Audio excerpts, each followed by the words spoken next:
Hello dear students, welcome again and a very good morning to all of you. So dear friends, मैं आपको ये बता दूं कि हम लोग जो प्रीवियस वीडियोस देखे थे उसमें डिटर्मिनेंट चैप्टर पढ़ रहे थे and basically properties of determinant के बारे में पढ़े थे। तो प्रॉपर्टीज ऑफ डिटर्मिनेंट जो था उसमें हम लोग ऑलरेडी दो प्रॉपर्टीज पढ़ चुके थे।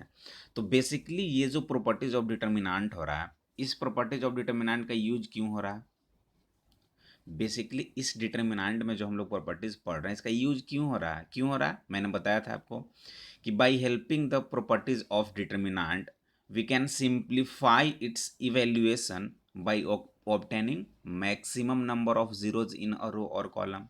That means by help of properties of determinant हम लोग पार्टिकुलर किसी भी डिटर्मिनेंट के रो या किसी भी कॉलम में most number of time maximum number of zero वहाँ पे ला सकते हैं, ताकि जैसे ही मैक्सिमम नंबर ऑफ जीरोज किसी एक रो या किसी एक कॉलम में अगर होगा तो हमें क्या होगा, कैलकुलेशन उसका क्या हो जाएगा, इजी हो जाएगा।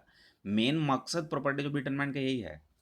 जो मेन मकसद है प्रॉपर्टीज ऑफ डिटरमिनेंट का कि अगर कोई भी रो रहा, सपोज करो ऐसा रो रहा और कॉलम रहा, सपोज करो इस रो की बात हम लोग करते हैं, तो इस रो में मोस्टली टाइम्स में हम लोग ज़्यादातर जो एलिमेंट्स होंगे उनको जीरो लाने की कोशिश करेंगे by using properties of determinant. बस यही है, इसमें और कुछ भी नहीं है।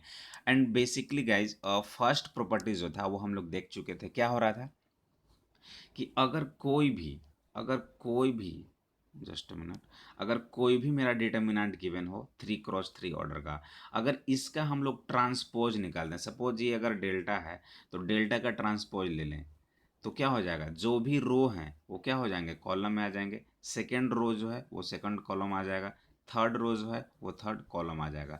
तो अगर हम लोग डिटर्मिनेंट इसका निकालें और इसका अगर हम लोग ट्रांसपोज करके डिटर्मिनेंट निकालें ना, तो दोनों केस में जो वैल्यू आएंगे वो क्या होंगे, सेम आएंगे। That means we can say that delta is equal to delta transpose.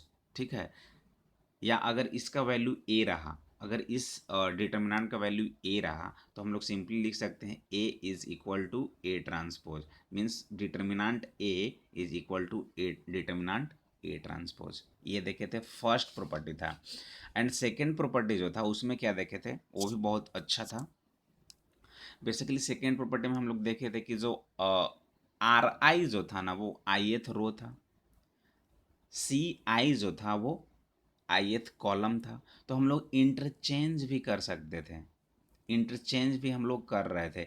और बेसिकली इसमें क्या हो रहा था कि अगर मेरा कोई भी एक डिटर्मिनेंट हो 3x3 मैट्रिक्स का, ठीक है, तो अगर किसी भी टू रो या टू कॉलम को अगर हम लोग इंटरचेंज करें तो सिर्फ क्या हो रहा था, साइन चेंज हो रहा था। क्या हो रहा था, साइन चेंज हो रहा था। That means if any two rows, if any two rows or column of a determinant are interchanged then sign of determinant changes। Means अगर हम लोग कॉलम वन और कॉलम टू को हम लोग इंटरचेंज कर रहे थे तो बेसिकली जो डेल्टा का वैल्यू आएगा ना वो चेंजिंग के बाद सिर्फ माइनस डेल्टा आ जाएगा। या हम लोग R1 R3 को भी इंटरचेंज कर सकते हैं, या हम लोग R1 R2 को भी इंटरचेंज कर सकते हैं। तो इस केस में क्या होगा, सिंपली जो डिटर्मिनेंट का वैल्यू आएगा उसमें साइन चेंजेज होंगे और कुछ भी नहीं। तो ये हम लोग देख लिए थे गाइज टू प्रॉपर्टीज। आज हम लोग मूव करेंगे थर्ड प्रॉपर्टी से आगे की ओर।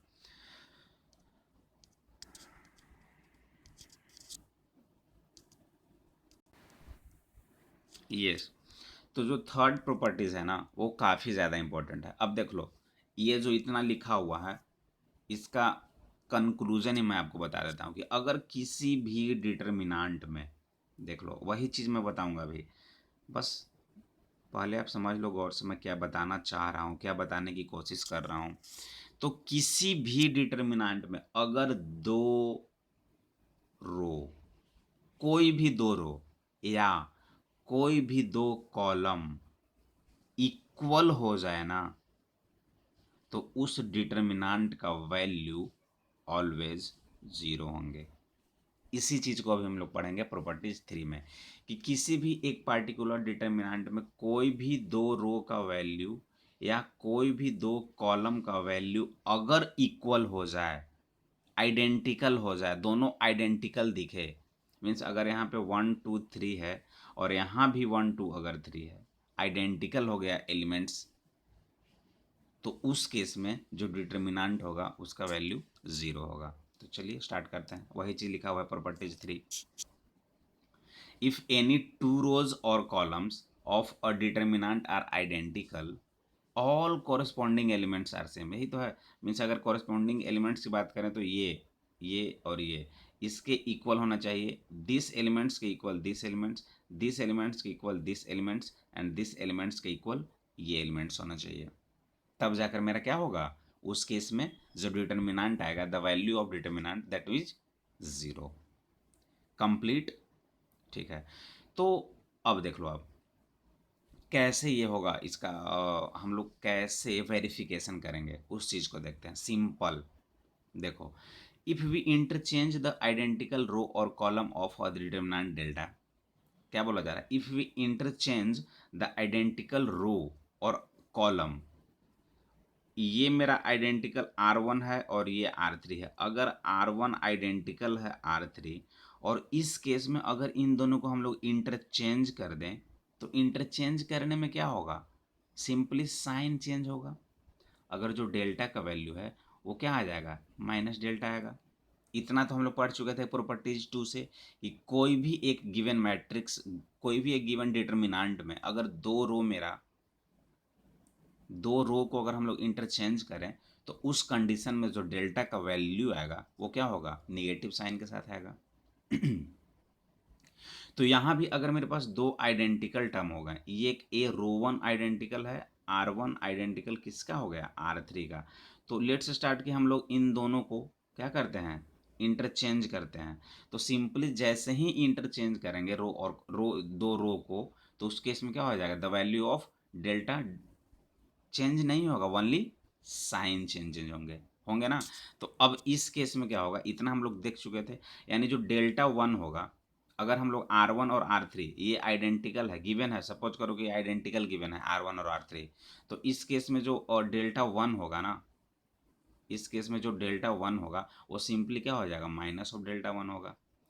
मीन्स अगर ये डेल्टा 1 है, यहाँ पे जो डिटर्मिनेंट आएगा आफ्टर एक्सचेंज इंटरचेंज करने के बाद जो भी डेल्टा 1 का आएगा वो सिंपली क्या हो जाएगा, माइनस डेल्टा 1 हो जाएगा।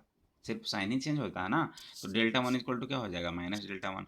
तो जैसे ही delta 1 is equal to minus delta 1 हो गया, तो इसको इधर लाओ, तो क्या हो जाएगा, 2 डेल्टा 1 इक्वल टू 0, और उस केस में डेल्टा 1 क्या हो जाएगा, 0 हो जाएगा। ये सिंपल है, ये फुल्ली वेस्ट है प्रॉपर्टीज 2 पे। कि प्रॉपर्टीज 2 में बोला जा रहा था कि कोई भी डिटर्मिनेंट में अगर दो रो या दो कॉलम को इंटरचेंज किया जाए, तो उसका वैल्यू चेंज नहीं करेगा, सिंपली साइन चेंज कर जाएगा।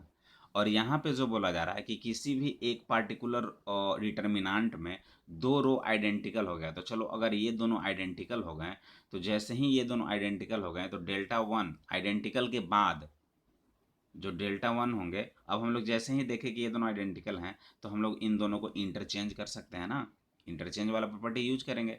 तो आफ्टर इंटरचेंजिंग क्या हो जाएगा, डेल्टा 1 किसके बराबर हो जाएगा, माइनस डेल्टा 1 के बराबर हो जाएगा, क्योंकि वैल्यू तो वही रहेगा। और जैसे ही ये लेफ्ट हैंड साइड आ जाएगा, 2 delta equal to 0 and delta equal to 0। और यही मुझे प्रूव भी करने थे कि डिटर्मिनेंट का वैल्यू क्या हो जाएगा, 0 हो जाएगा।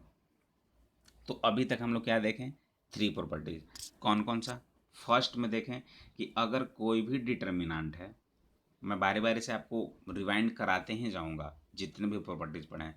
अगर कोई भी डिटर्मिनेंट हो, उसका अगर हम लोग ट्रांसपोज निकाल दें, तो ट्रांसपोज के बाद जो डिटर्मिनेंट का वैल्यू आएगा वो ऑलवेज इक्वल होगा। दैट मीन्स ए जो होगा, determinant of A is equal to A determinant of A transpose. ये फर्स्ट था। सेकेंड में अगर किसी भी डिटर्मिनेंट में दो रो या दो कॉलम को इंटरचेंज किया जाए, तो सिंपली डेल्टा चेंज नहीं होंगे, साइन चेंज हो जाएंगे। दैट मीन्स डेल्टा 1 जो होंगे वो किसके बराबर हो जाएंगे, माइनस डेल्टा 1 के बराबर। और थर्ड में हमने क्या देखा कि अगर किसी भी पार्टिकुलर डिटर्मिनेंट में अगर दो रो आइडेंटिकल हो जाए, तो उस केस में डेल्टा का वैल्यू 0 हो जाएगा। कंप्लीट। तो लेट्स स्टार्ट। इस पे हम लोग एक छोटा सा क्वेश्चन भी कर लेते हैं। यस क्या करना है, इवेल्युएट करना है डेल्टा 3 to 3 2 to 3 3 to 3। अब इसे हम लोग निकाल सकते हैं, जो प्रीवियस मेरे पास मेथड है उससे हम लोग कर सकते हैं, प्लस इसको 3 लेंगे तो देखो उससे हम लोग करते हैं तो क्या हो जाएगा 3 अब देखो, चलो मैं यहाँ पे किया ही हूँ, expanding along first row, expanding along first row करेंगे तो 3 क्या हो जाएगा इसके साथ 6 - 6, ठीक है, -2 इंटू, अब डायरेक्ट हम करेंगे क्योंकि बहुत बार मैं बता चुका हूँ कि कैसे कैसे प्लान हम लोग करते हैं, कैसे कैसे प्रोसेस करते हैं। तो यहाँ पे -2 इंटू 3 2 = 6 - 6 6 - 3 3 = 9, ठीक है, और +3 इंटू क्या हो जाएगा 4 - 6, ठीक है, यहाँ तक हो गया। अब ये तो जीरो हो गया तो 3 × 0 0, यहाँ पे क्या हो जाएगा 6 - 9 -3 × 2 हो जाएगा +6, और -2 × 3 हो जाएगा क्या -6, तो देखो यहाँ से जीरो आ गया। मीन्स जैसे ही अलोंग फर्स्ट रो करें, अलोंग फर्स्ट सेकेंड रो करें, अलोंग थर्ड रो करें, along column 1, along column 2, along column 3, कोई भी प्रोसेस अप्लाई करेंगे उस हर एक केस में डेल्टा का वैल्यू जीरो ही आएगा, ठीक है। तो ये तो हम लोग डायरेक्टली चेक कर दिए, लेकिन इस क्वेश्चंस को बिना पेन पेपर का हम लोग बना सकते थे, कैसे, क्योंकि जैसे ही हम लोग देख रहे हैं कि ये देखो R1 जो है और R3 जो है, ये दोनों जो एलिमेंट्स हैं, कॉरेस्पॉन्डिंग सारे एलिमेंट्स क्या हो रहे हैं, इक्वल हो रहे हैं। दैट मीन्स R1 जो है वो R3 का आइडेंटिकल हो गया। तो जैसे ही R1 R3 का आइडेंटिकल हो गया, हम लोग बाय यूजिंग प्रॉपर्टीज 3 ये सोच सकते हैं कि इफ़, क्या था प्रॉपर्टीज 3 में, क्या था, अभी जो हमने प्रॉपर्टीज 3 देखा उसमें क्या लिखा हुआ था, if any two rows of a determinant, if any two rows और columns of a determinant are identical, then value of determinant zero. वही है, डायरेक्टली वी कैन से R1 क्या हो रहा है, R1 आइडेंटिकल हो रहा है R3 का, so delta is equal to zero.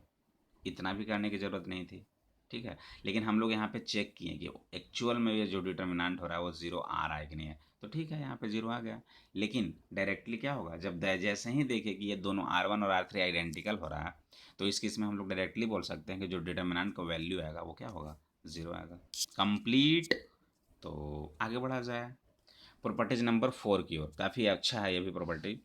If each element of a row और कॉलम, ध्यान से यार, ध्यान से देखना है, if each element of a row और column of a determinant is multiply by a constant K, then its value gets multiply by K. अब देखो इसके पहले एक छोटा सा आपको हिंट दे देना चाहता हूँ कि जब गाइस हम लोग मैट्रिक्स पढ़ रहे थे, तो अगर कोई भी मैट्रिक्स ए गिवन था सपोज, और इस तरह से, और हमें निकालना होता था 3a या के क्या होता था, स्केलर क्वांटिटी होता था, के का वैल्यू कुछ भी हो सकता है, 3 4 5 -2 समथिंग कुछ भी।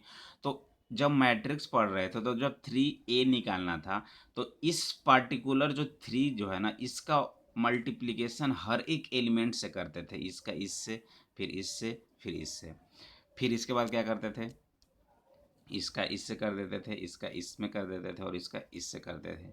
इसके बाद फिर हम लोग क्या करते थे, अगेन इसका इससे करते थे थर्ड में, और इसका इससे करते थे और इसका इससे करते थे।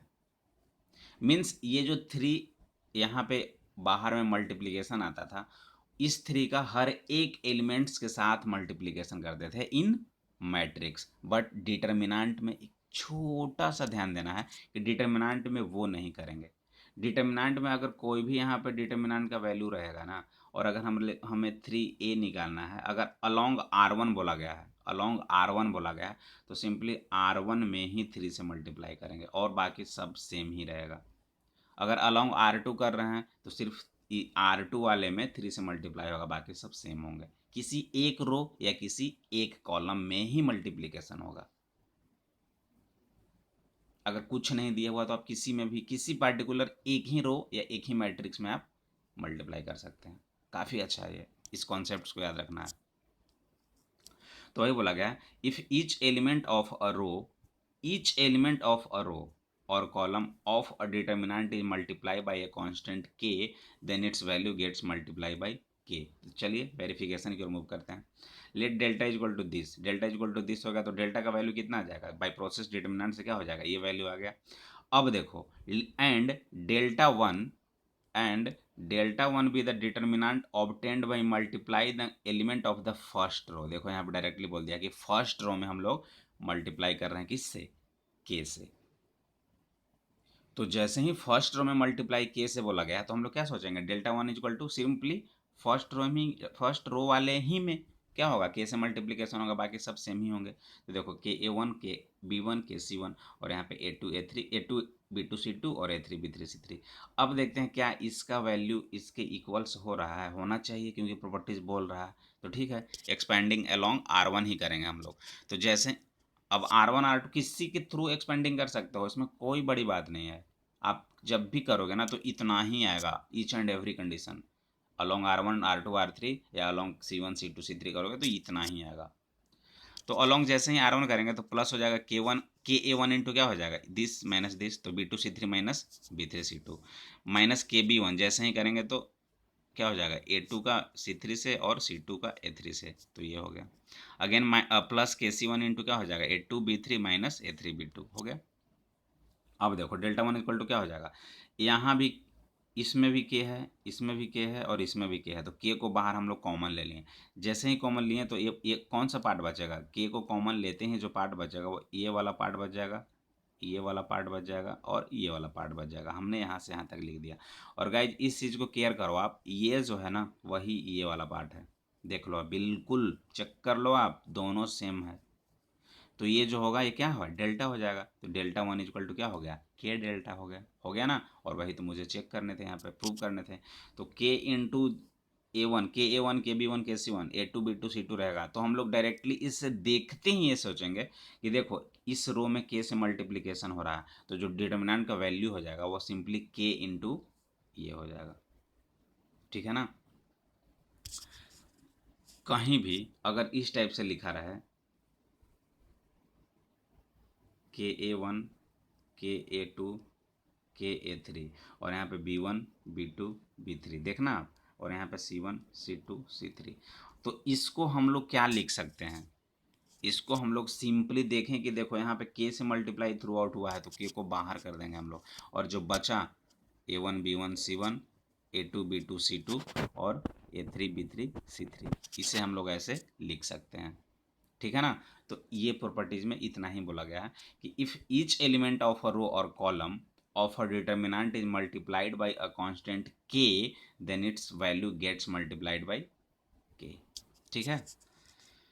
नेक्स्ट रिमार्क, काफ़ी अच्छा रिमार्क हम लोग पढ़ते हैं। रिमार्क में क्या बोला गया, देखो बाय दिस प्रॉपर्टी, जो अभी हम लोग पढ़ेंगे जो के से मल्टीप्लाई हो रहा है, by this property we can take out any common factor from any row और any column of a given determinant. वही तो हम लोग कर ही रहे हैं कि किसी भी पार्टिकुलर जो डिटर्मिनेंट दिया हुआ है तो हम लोग क्या कर रहे हैं, कॉमन किसी भी रो या किसी भी कॉलम में जो भी स्केलर क्वांटिटी से मल्टीप्लिकेशन होगा उसको हम लोग कॉमन कर सकते हैं, वही बोला गया। By this property we can take out any common factor from any row और any column of a given determinant. ऐसा नहीं है कि सिर्फ R1 के थ्रू ही अगर मल्टीप्लिकेशन होगा तभी हम लोग के को बाहर करेंगे, या R2 के थ्रू ही होगा तभी हम लोग बाहर करेंगे, नहीं, किसी भी एलिमेंट्स में, किसी भी रो में और किसी भी कॉलम में अगर मल्टीप्लिकेशन है तो हम लोग बाहर कॉमन ले सकते हैं। नेक्स्ट क्या है, if corresponding elements of any two rows, if corresponding elements of any two rows और columns of a determinant are proportional, वही बात, in the same ratio, then its value is zero. अब ये कैसे होगा, बहुत अच्छा कॉन्सेप्ट है यार। देखो आप क्या बोल रहा है, if corresponding elements of any two rows और columns of a determinant are proportional in the same ratio, then its value zero. Same ratio का मतलब समझ रहे हो, अगर ये A one A two A three है तो जो प्रोपोर्शनल हुआ ना, मतलब जो मल्टीप्लीकेशन हुआ, ये भी देखो A one A two A three है, यहाँ भी A one A two A three है, मीन्स सेम रेशियो में हो रहा है मल्टीप्लीकेशन, और यहाँ पे अलग रहा। अभी तक जो पढ़ रहे थे A one A two A three, B one B two B three और C one C two C three देख रहे थे, लेकिन यहाँ पे जो मल्टीप्लिकेशन हो रहा है ना वो प्रोपोर्शनल हो रहा है, मीन्स दो सेम ही एलिमेंट्स के साथ मल्टीप्लिकेशन हो रहा है। A one A two A three का A one A two A three के साथ ही हुआ लेकिन के से हो गया, तो के A one K A to और के ए थ्री हो गया। अब इस केस में हम लोग देखो इसका वैल्यू जैसे ही ऐसा दिखेगा जीरो बोल देंगे, कैसे, क्योंकि यहाँ पे रो आर वन और आर थ्री जो है वो क्या है, प्रोपोर्शनल है। तो इसे हम लोग प्रूव भी कर सकते हैं क्या, हाँ, ऑब्वियस बात है, प्रूफ करने वाली आराम से कर सकते हैं। देखो जैसे ही इस डिटर्मिनेंट को हम लोग देखें, देखो इसमें जब जैसे ही के देखें तो यहाँ पे के हम लोग बाहर कर लेंगे कॉमन, तो के जैसे ही कॉमन किए तो क्या हो जाएगा, A1 A2 A3, तो लिख दिया यहाँ पे B1 B2 B3, तो लिख दिया यहाँ पे, और फिर से A1 A2 A3। अब देखो यार यहाँ पे ये दोनों क्या हो गए, आइडेंटिकल हो गए, क्योंकि यहाँ भी A1 A2 A3 है और यहाँ भी A1 A2 A3 है। तो बाय यूजिंग प्रॉपर्टी 3 हम लोग देखें कि अगर कोई भी डिटर्मिनेंट में दो रो या दो कॉलम अगर आइडेंटिकल होंगे तो डिटर्मिनेंट का वैल्यू क्या हो जाएगा, ज़ीरो हो जाएगा। तो ये तो ऑलरेडी ज़ीरो हो गया डिटर्मिनेंट का वैल्यू, तो जीरो इंटू के क्या हो जाएगा, वो भी ज़ीरो हो जाएगा। तो जो हम लोग अभी देखे कि if corresponding elements of any two rows of a determinant are proportional, proportional का मतलब क्या होता है, जो गिवन एलिमेंट्स है वही गिवन एलिमेंट होंगे, वहाँ पे सिर्फ मल्टीप्लीकेशन हो जाएगा वहाँ पे, या डिवीजन भी कर सकते हो आप, 1/k भी लिख सकते हैं, तो यहाँ पे क्या हो जाता है, 1/k बाहर हो जाता है, मीन्स प्रोपोर्शनल है। तो उस केस में जो डिटर्मिनेंट होंगे उसका वैल्यू क्या हो जाएगा, ज़ीरो हो जाएगा। कंप्लीट, सही है, यहाँ तक हम लोग देख लिए। अब नेक्स्ट एक एग्जाम्पल के रिमूव करते हैं। बोला गया है इवेल्युएट 102 18 36 134 17 36, इसका वैल्यू हमें फाइंड आउट करना है। सिंपल है, देखो आप 134 है और 17 36 है, क्या इसका प्रोपोर्शनल ये दिख रहा है, हाँ यार, अगर 6 जा करें तो 36, 3 6 जा करें तो 18, और 17 6 जा करें तो 102, मीन्स यहाँ पे 6 जैसे ही हम लोग कॉमन लेंगे ना तो यही वैल्यू आ जाएगा, और जब यही वैल्यू यहाँ पे आ जाएगा तो ऑलरेडी ज़ीरो हो जाएगा। क्या अभी जो हम लोग प्रोपोर्शनल का केस किए कि आइडेंटिकल अगर हो रहा है और प्रोपोर्शनल है तो क्या हो जाएगा, ज़ीरो हो जाएगा। सही है, तो 6 को अगर हम लोग कॉमन लें तो 6 × 17 6 × 3 और 6 × 6 हो जाएगा, और ये बचा रह जाएगा।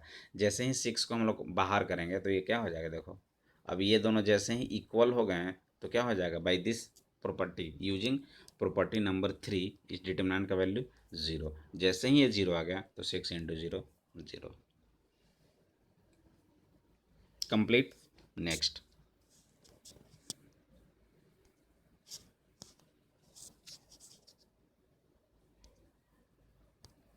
हाँ, प्रॉपर्टी नंबर 5 में क्या बोला गया है, if sum or all elements, just a minute, yes, if sum or all elements of a row or column of a determinant are expressed as sum of two or more terms, then the determinant can be expressed as sum of two or more determinants। बहुत अच्छा है यार, ये भी हर एक property में कुछ ना कुछ अपना अलग अंदाज है। क्या है, इफ सम और ऑल एलिमेंट्स, कुछ या सारे एलिमेंट्स की बात बोली जा रही है, इफ सम और all elements of a row और column of a determinant are expressed as sum of two or more terms, then the determinant can be expressed as sum of two or more determinants। देखो example से मैं समझाने की कोशिश कर रहा हूँ। अगर कोई भी डिटर्मिनेंट इस तरह से दे रखा है, अगर कोई भी डिटर्मिनेंट इस तरह से दे रखा है तो इसको हम लोग क्या करेंगे, A1 प्लस लैम्डा 1 है ना, तो पहले एक बार सारे A1 A2 और A3 को लिखेंगे तो एक डिटर्मिनेंट बनेगा, और प्लस में एक बार लैम्डा 1 लैम्डा 2 लैम्डा 3 को लेंगे तो एक डिटर्मिनेंट बनेगा। मैट्रिसेस में भी वही कर रहे थे ना, अगर दो इक्वल ऑर्डर का, याद रखो इक्वल ऑर्डर होना ज़रूरी था जब हम एडिशन और सब्ट्रैक्शन करते थे, तो अगर कोई भी मैट्रिक्स अगर इक्वल ऑर्डर का हो रहा था और एडिशन करना था तो इस एलिमेंट का इससे एडिशन या सब्ट्रैक्शन होता था, फिर इसका इससे एडिशन या सब्ट्रैक्शन होता था, अगेन इसका इससे एडिशन या सब्ट्रैक्शन होता था, और इसका इससे होता था। तो यहाँ भी तो वही किया जा रहा है ना, यहाँ भी वही है कि इस तरह का अगर जैसे ही डिटर्मिनेंट हमें दिखे तो देखो यहाँ पे दो दो टर्म है ना, तो पहले एक बार A1 के साथ ले लेंगे, A1 B1 C1 A2 B2 C2 और A3 B3 C3, तो ये डिटर्मिनेंट बन गया।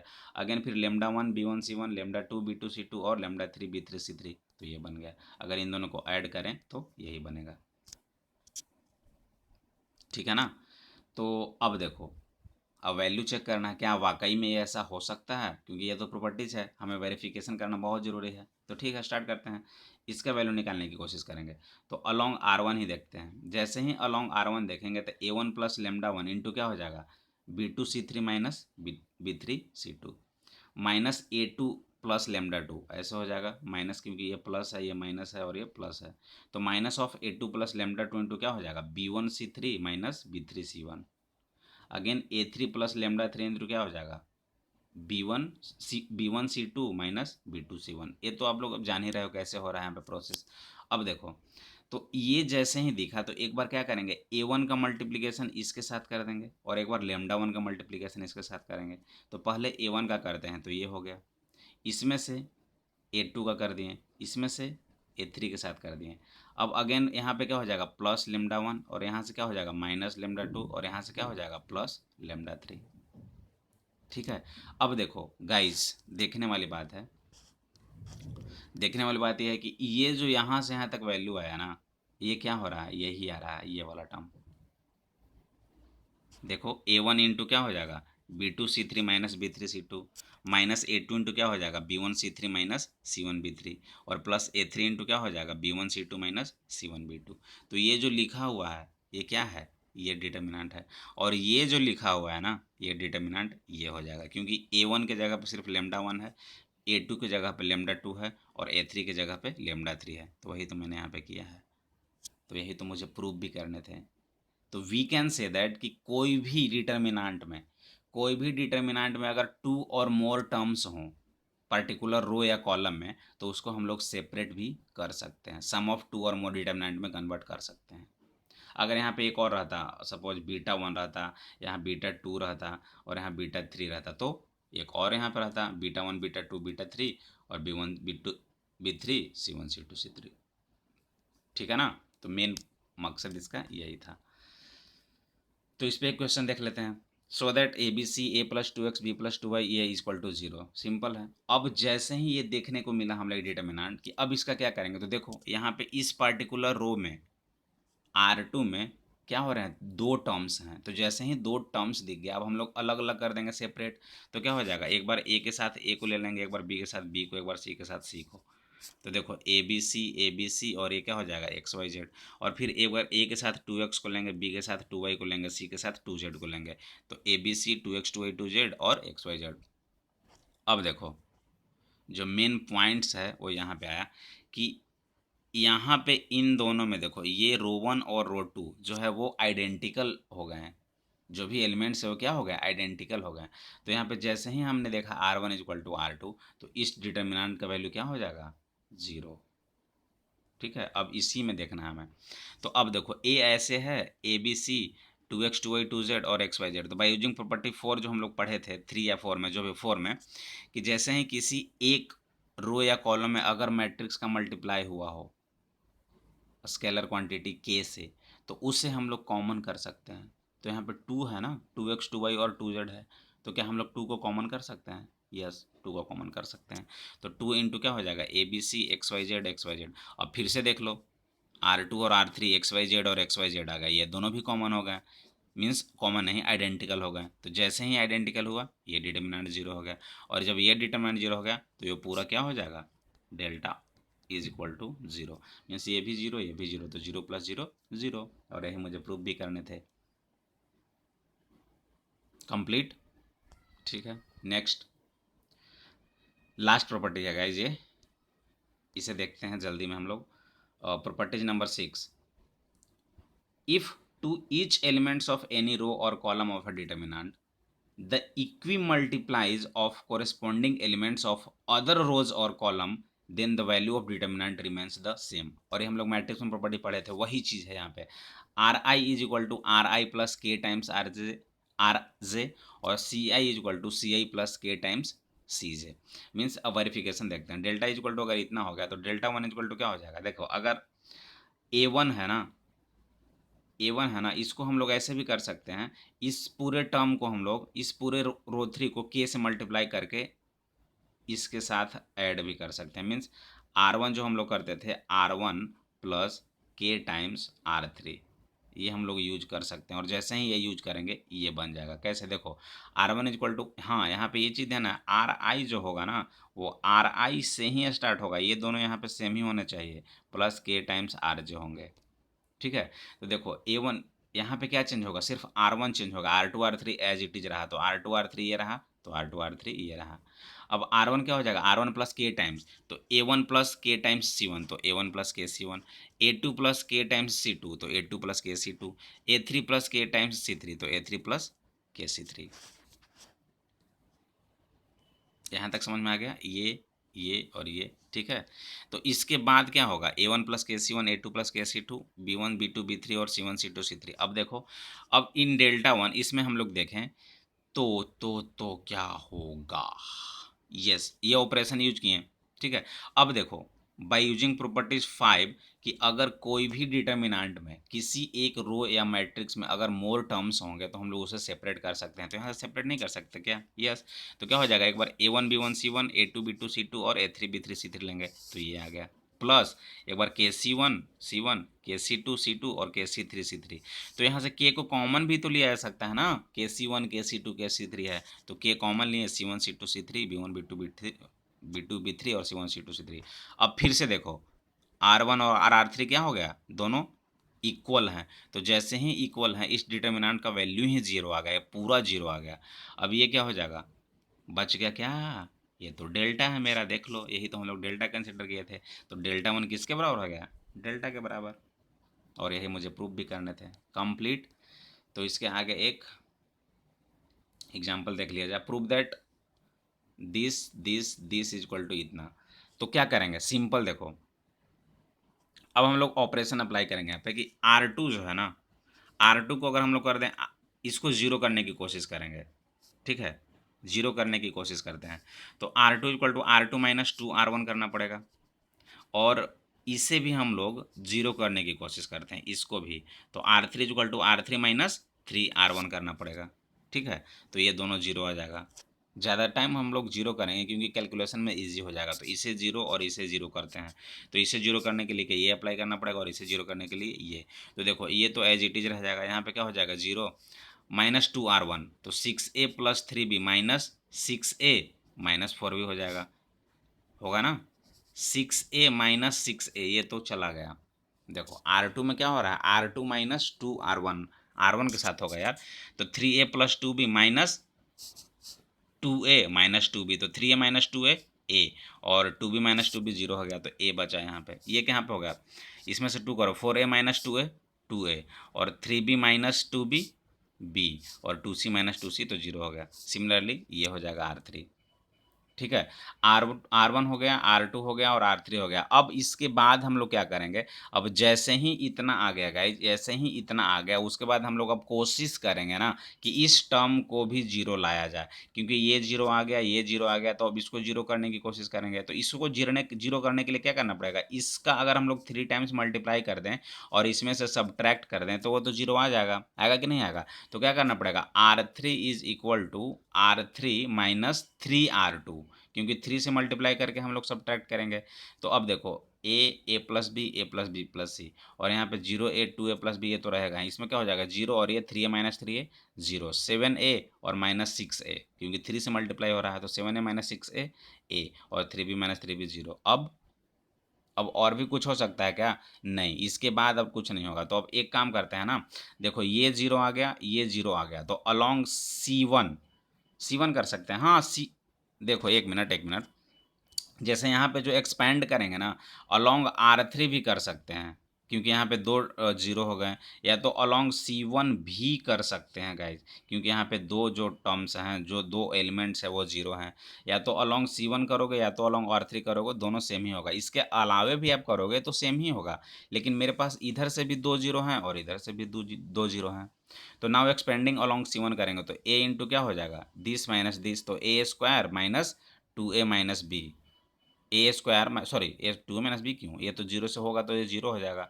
तो A square minus zero that means A square होगा, तो ए इंटू ए स्क्वायर, और ये क्या बन जाएगा, ए क्यू बन जाएगा, और यही तो मुझे प्रूव करने थे। सही है ना, कंप्लीट है यहाँ तक। तो गाइज अब जो हम लोग बताने यहाँ पे देखें कि 6 प्रॉपर्टीज पढ़े, तो 6 प्रॉपर्टी में हमने क्या क्या देखा, जस्ट मिनट एक बार हम लोग देख लेते हैं। और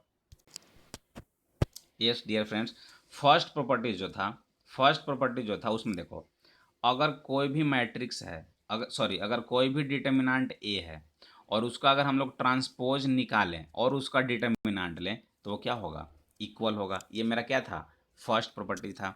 सेकेंड प्रॉपर्टी क्या था मेरा, सेकेंड प्रॉपर्टी इसमें था कि अगर कोई भी डिटर्मिनेंट में, अगर कोई भी डिटर्मिनेंट, सारे 3x3 का ही लेना है, अगर कोई भी डिटर्मिनेंट में 2 रो को चेंज करें या 2 कॉलम्स को चेंज करें तो उस केस में जो डेल्टा का वैल्यू आ जाएगा, डेल्टा 1 का वैल्यू आएगा, सपोज ये अगर डेल्टा रहा तो डेल्टा 1 का वैल्यू आफ्टर इंटरचेंजिंग जो डेल्टा 1 का वैल्यू होगा वो सिर्फ माइनस साइन मीन्स, अगर ये माइनस में है तो प्लस में होगा, ये प्लस में है तो माइनस में, मीन्स डेल्टा 1 क्या हो जाएगा, माइनस डेल्टा के इक्वल हो जाएगा। ठीक है।